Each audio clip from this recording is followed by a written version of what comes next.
and welcome to our time. Adelaide City shares its name with the world's oldest surviving clipper ship.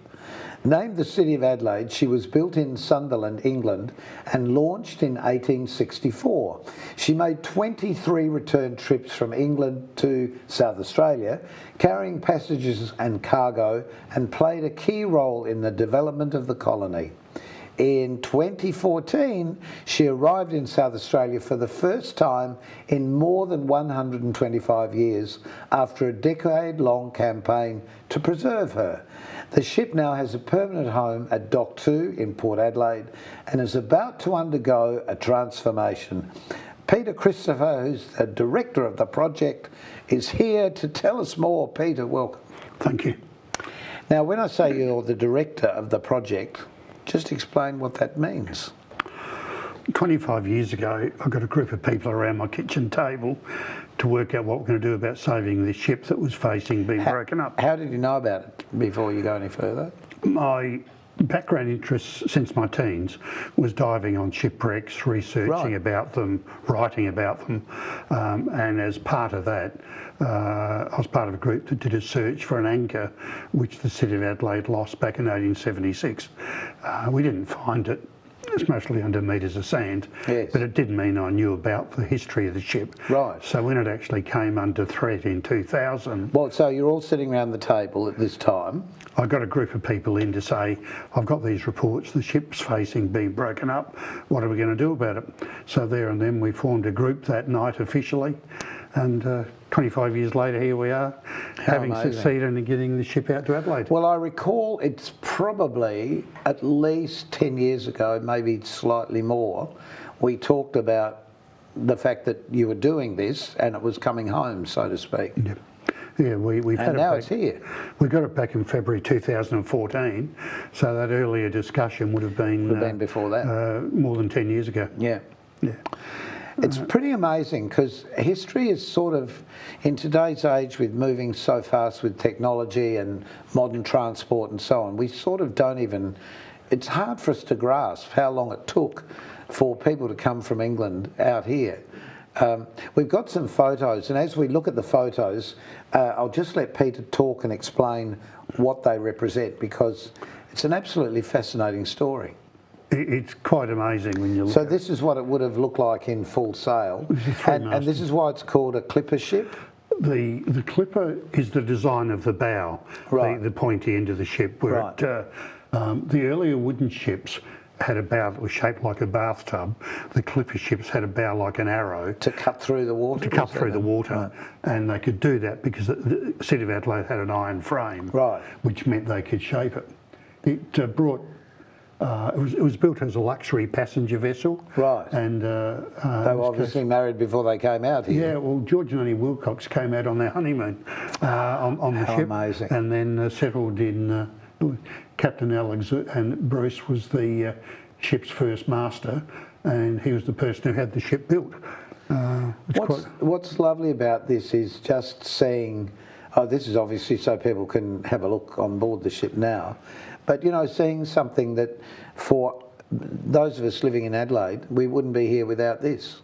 That's correct. For a lot, something like 250,000 people in Australia can trace their heritage back to the City of Adelaide. Right. Back to this ship. So it doesn't look, it looks a bit sad there. When it stopped sailing in 1893, it became a hospital ship in Southampton. At that point, they removed all its masts and all its fittings. So it didn't go anywhere? No, and they moored it in the Test River at Southampton. When you say a hospital ship, was that for infectious diseases? Infectious diseases. Yeah, right. It was a quarantine hospital. Right. Then in 1923, they didn't need it for that role anymore, but the Royal Navy bought it and it became a warship. They renamed it HMS Carrick. They mounted guns on top. The Navy cadets lived on board it and did their gunnery training. Was that because it had a steel hull? No, it's just simply available. Right. It was just a vessel that was available.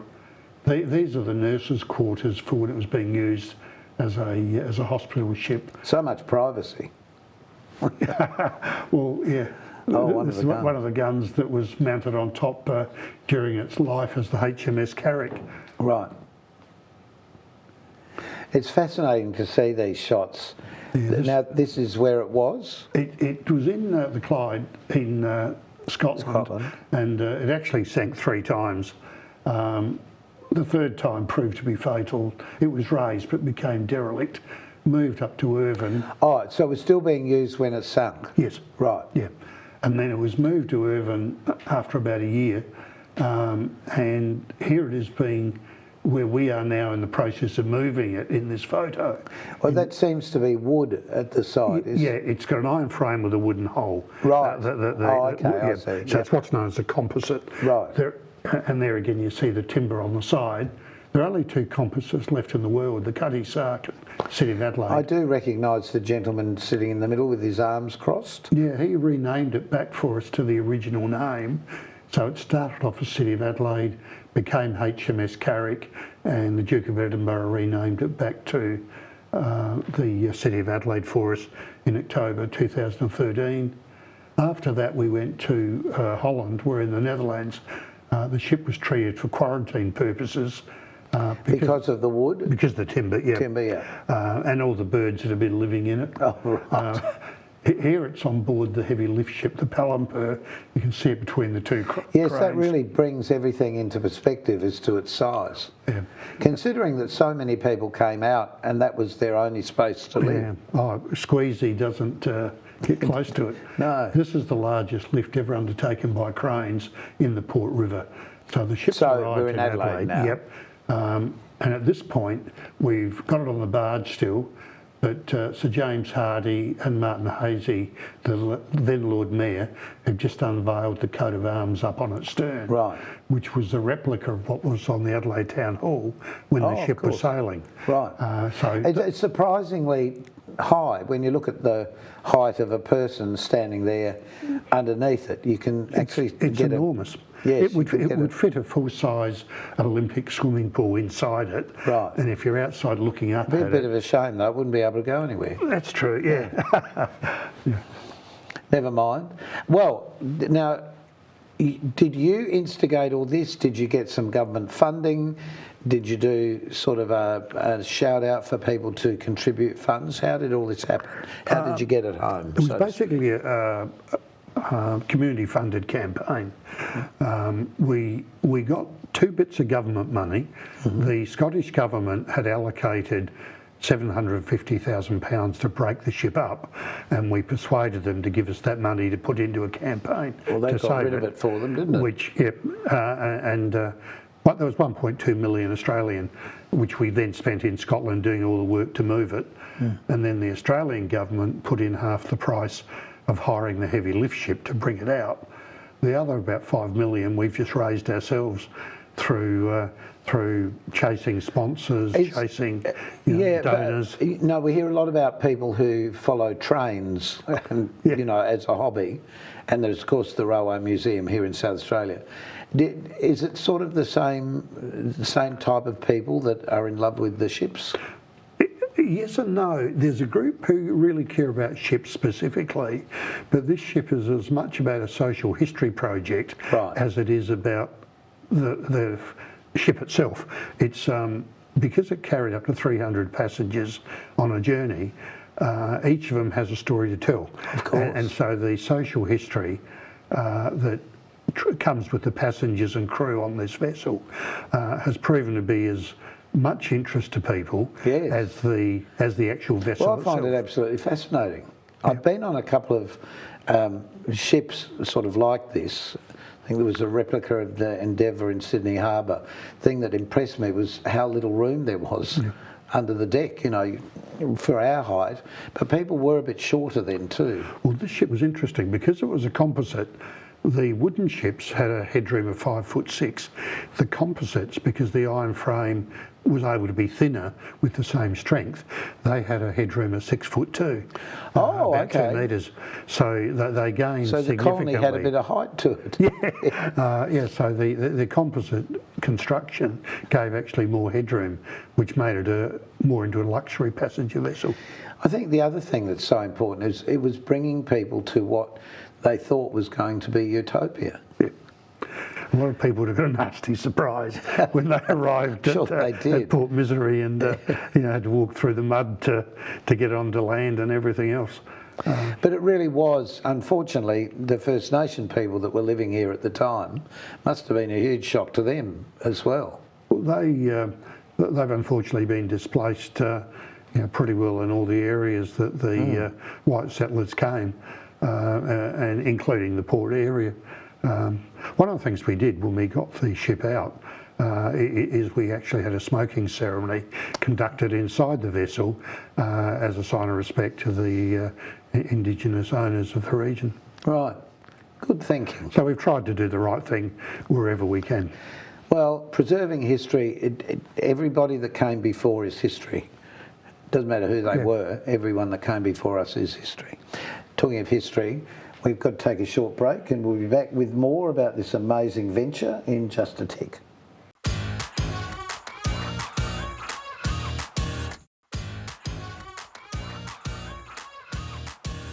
Welcome back to Our Time. Peter Christopher is our guest.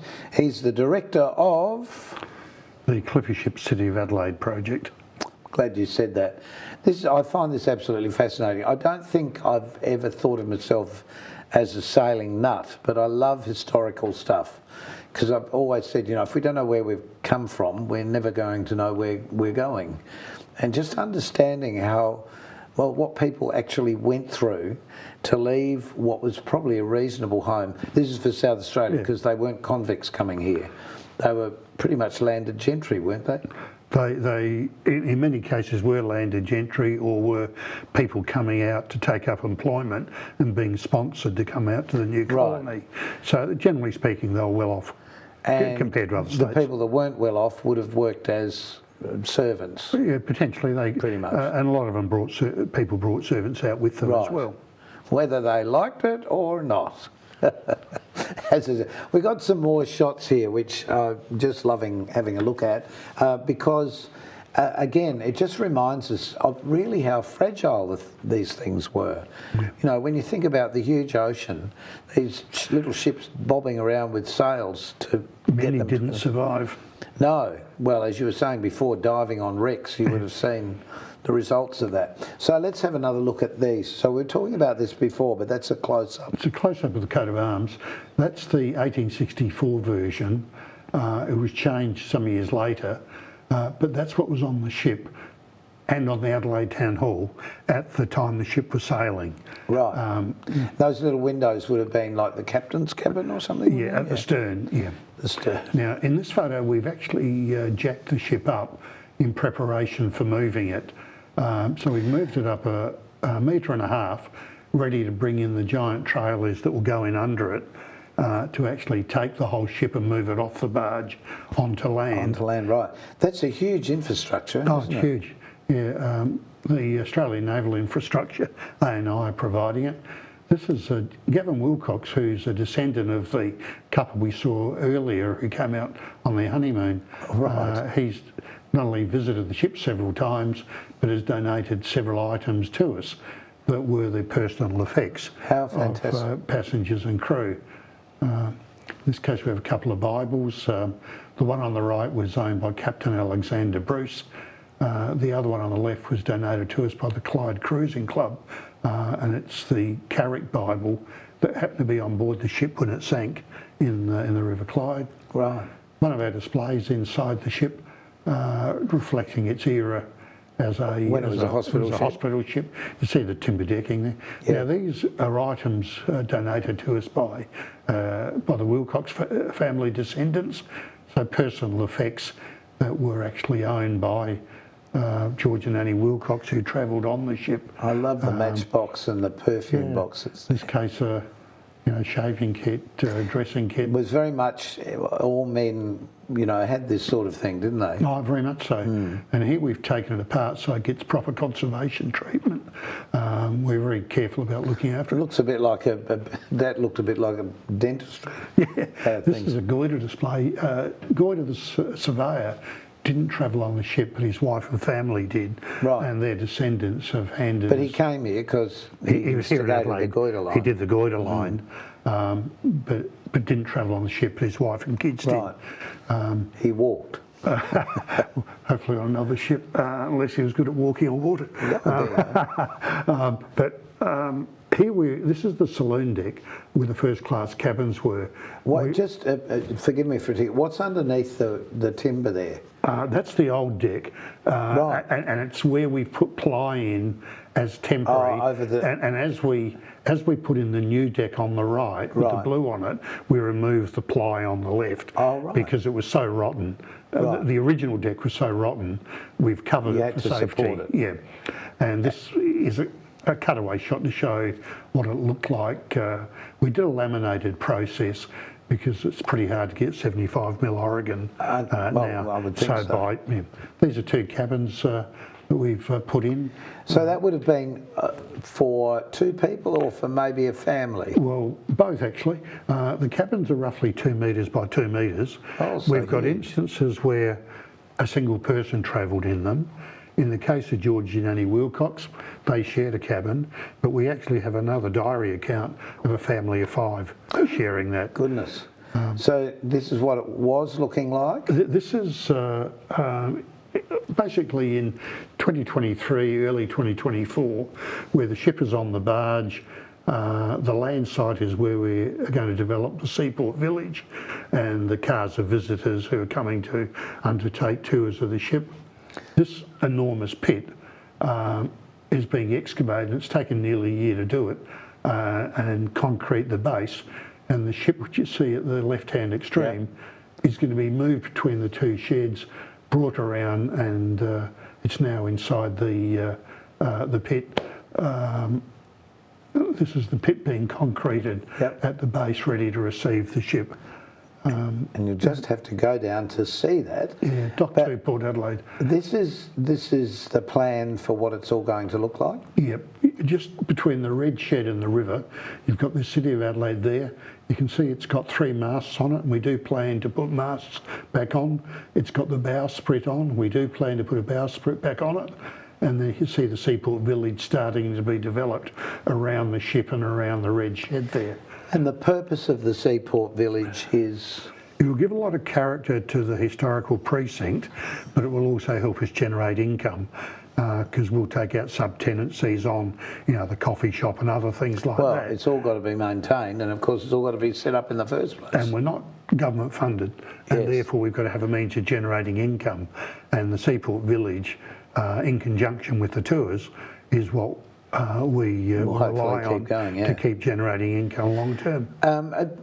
South Australia or Adelaide itself has got a few areas. There's like the Birdwood Motor Museum, which is a fascinating place to go to. This is going to be almost like an equal with that or parallel with that. It already is. In Port Adelaide, you have what's known as museums of the port. Mm-hmm. So you have the Maritime Museum, the Aviation Museum, the Rail Museum. Been to that. I've been to the Rail, and the other one. And the City of Adelaide. And the 4 of us operate as a group. We refer to ourselves and promote each other as museums of the port. So if you visit one, you get a discount at the next one. And that's the way it needs to work, isn't it? And it's a collaborative effort. But it's not just for those of us who live here. I'm sure that tourists, Americans, Chinese, Japanese, would find this fascinating. We currently get a lot of interstate and overseas visitors. Our overseas numbers and interstate obviously dropped because of COVID. We were up to about 20,000 visitors a year pre-COVID. We're now back up to around the 8,000-9,000. But also the cruise ships have now started coming back in, which is also now seeing our numbers start to go up. Right, and they'd really appreciate after getting off one of those from what they've got there to what people would have had there. Yeah, and we get 2 lots. We get those who book to come and do a tour, and then we get the others that use a hop-on, hop-off bus that operates in the port area when cruise ships come in. Right. And a lot of them come and they look at the ship and they go, wow, and they hop off the bus and come and do a tour. And it's absolutely fascinating for them. Yeah, good move, the hop-on, hop-off, hop-on, hop-off. It offers a variety of experiences. Working. Yeah, but also because you get a better feel for not only the people that live here, but just for a city itself to be proud enough to be able to exhibit things like this and find the money to do it. But also the generosity of the people who live here to make it happen. Yeah. What's your sort of ultimate goal with this for you? I think once I see the mast starting to go up, that'll be the bingo moment for me. Does that feel like your life's work is complete? Or are you going to look for something else? Oh no, this will just keep us going for a while. Okay. No, I just thought, as you've been a diver and all of those things, is there anything else you've seen you'd like to bring up? Oh no, there's still a lot of other interests I have. I research and write about shipwrecks. I've got a couple of books underway on world shipwrecks at the moment, and I've got a couple of books on riverboats. I still have an interest in the riverboats. Right. Apart from all that, there's all the usual things like family. Of course. Yeah. Not time for that. What about, when you talk about the riverboats, do you mean like paddle steamers? Paddle steamers. Right. Yeah. On the Murray? Yeah. I mean, one of my books was Paddle Steamers and Riverboats to the River Murray. That was written 24 years ago. Right. And it's still being reprinted and sold. Well, the romance of those days has sort of gone now. Everything is, I mean, you go into a boat or to a ship, which is the right term? If it's big and in the ocean, it's a ship. If it's big and in the river, it's a boat. Oh. That's the quick description. Okay, but the riverboats in the River Murray are quite unique, because our paddle steamers were built out of hardwood, unlike the American boats that were built out of softwood. So when you look at the American boats now, I didn't know that. They're all replicas. When you look at ours, well over a dozen of them, 120 years old, 140 years old, are actually originals. So much to learn in so little time. Just stay there for a tick. We'll take a break. We'll paddle up the river together.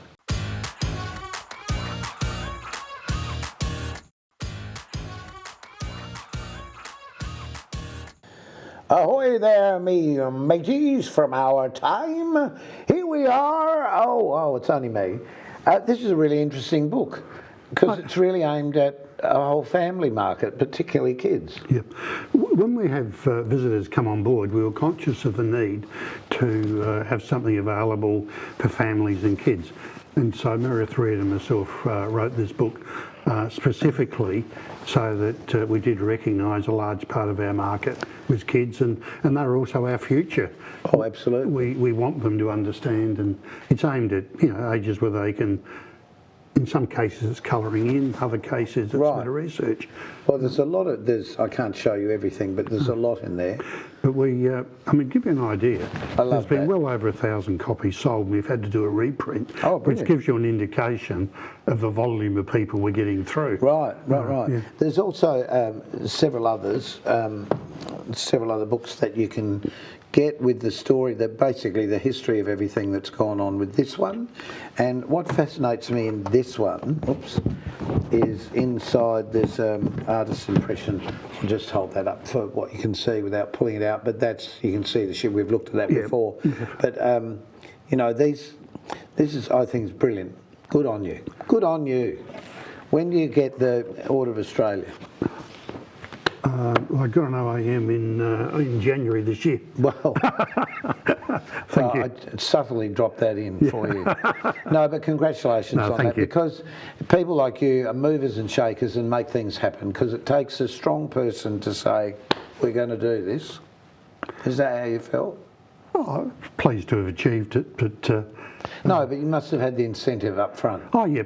Like, the incentive from day one was I was not going to let this ship be destroyed. Exactly. And therefore we had to do everything and involve other people in that vision. I was going to say, find other people with the same passion. And then make it happen. And how many people are working on it?